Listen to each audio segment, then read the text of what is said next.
YouTubers, today we're going to dehydrate some big, fresh, bountiful strawberries. It really doesn't take that much time, and it's not that much effort if you follow the easy steps. First thing I'm going to do is rinse them off very carefully and start to slice them, and I will show you what they look like.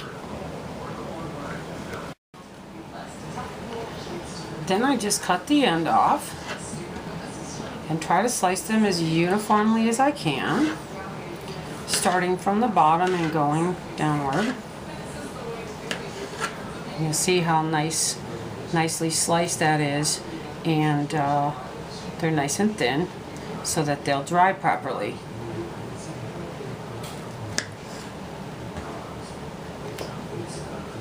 Any soft parts I find, you can just cut those off.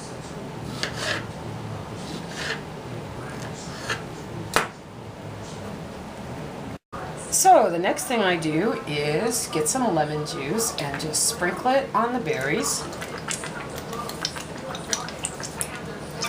The reason for the lemon juice is to keep them from discoloring. They'll get a nice, vibrant red color after they're dehydrated. It also adds a really nice, tangy flavor to the berries. So I just gently toss them, add a teeny more lemon, gently toss them to coat the lemon juice.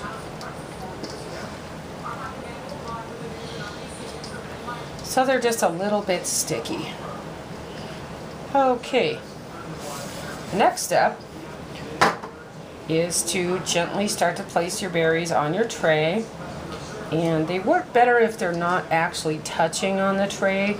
I put them very close together but not necessarily touching, because you want your air to circulate as much as you possibly can get it to do. So I place all the berries on all the trays.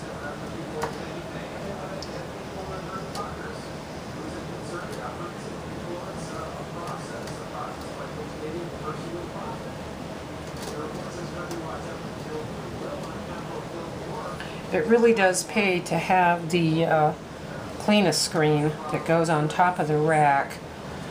Then you can just bend them later and the strawberries will pop right off the rack for you.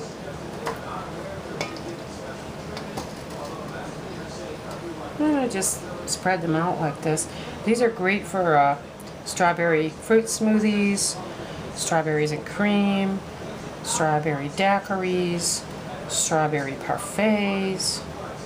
You can put them in strawberry jello or any flavor jello. So now that I'm arranging the trays, my next step is to go ahead and dehydrate them. Okay, now it's time to dry the berries. As you can see, I've placed them flat on all the screens, and the bigger pieces I try to put around the outer edges of the dehydrator. It just seems to me they dry a little bit faster that way. So next I'm going to set the temperature to 135 and plug it in. Cover it carefully.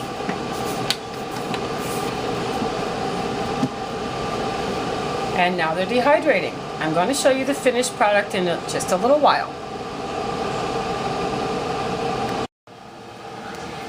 Here's the result of the dehydrated strawberries. And as you can see, they're kind of crunchy, nice and dry. Then what I did was go ahead and fill this jar and put an oxygen absorber in there, and I sealed it nice and tight. And there you have it. Now what I do with these jars when I'm finished also is I store them in the original box they came in to keep them out of the light. Here's some cauliflower that I just did. This is actually an entire head of cauliflower. I know, it doesn't look like much, does it? But this is how far down they will go as far as shrinkage once you've dehydrated them. So it really is a space saver when you're storing them dehydrated. So I'm going to fill this one up the rest of the way.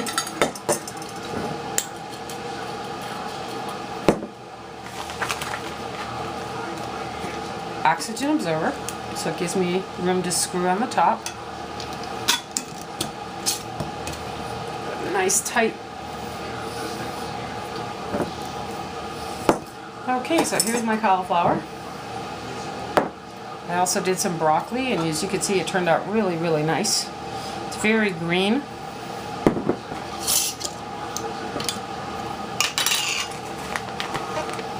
Another oxygen absorber. Now when you're doing the vegetables, what you're going to do is cut them up as small as you can. And